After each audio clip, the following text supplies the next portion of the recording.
इस कहानी को समझने के लिए आप लोगों के लिए ग्रज 2 की कहानी जानना जरूरी है। इसीलिए अगर अब तक आपने मेरे ग्रज 2 के ऊपर दिए गए वीडियो को नहीं देखी है, देन आई सजेस्ट आप लोग पहले उसे देख लें ताकि इस कहानी को समझने में आसानी हो। ग्रज 2 में हुए घटनाओं के बाद इस मूवी में हम देखते हैं जेक किम्बल एक असाइलम में डॉक्टर सलिवन के केयर में है। क्योंकि वो पहले भी कई बार भागने की कोशिश कर चुका है, इस वजह से उसे उसके रूम में लॉक करके रखा जाता है। मगर वही काया को उस पर हमला कर देती है।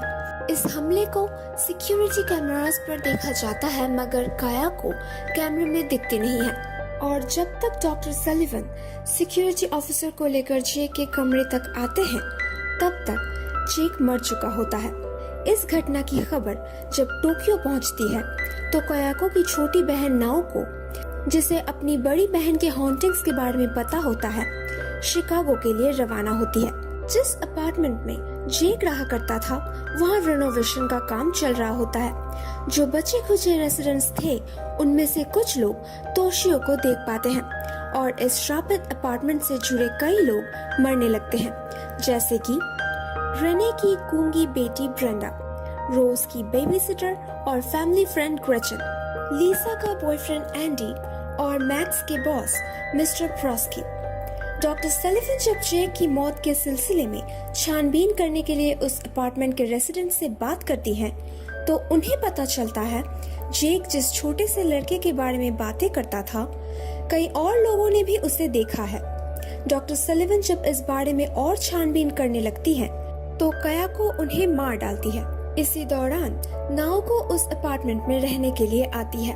हालांकि कायाको और तोशियो मिलकर उस अपार्टमेंट के रेसिडेंट्स को और उनसे जुड़े हुए लोगों को मारते रहते हैं। नाओको लैंडलॉर्ड के फैमिली से कहती है कि अब ये कर्स इस अपार्टमेंट से जुड़ चुका है और उन्हें कन्विंस कराने की कोशिश करती है कि वो उसके साथ एक एक्सॉर्सिज्म में हिस्सा ले।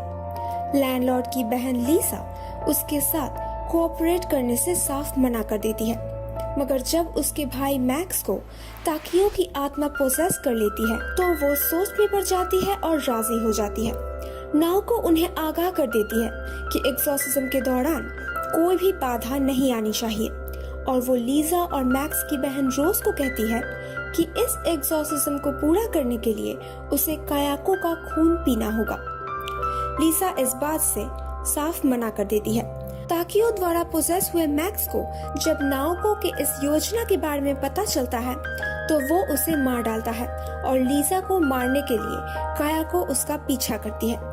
कायाको लीजा को मारने ही वाली होती है कि उसी दौरान रोज कायाको का खून पी लेती है और वो श्राप गायब हो जाता है। मैक्स, जिसने पोजेस्ड हालत में नाओको का खून कर दिया था, अब उसके लाश को देखकर डर जाता है। मगर नाओको की मौत की वजह से एक नए श्राप का जन्म होता है और नाओको की आत्मा मैक्स को मार डालती है।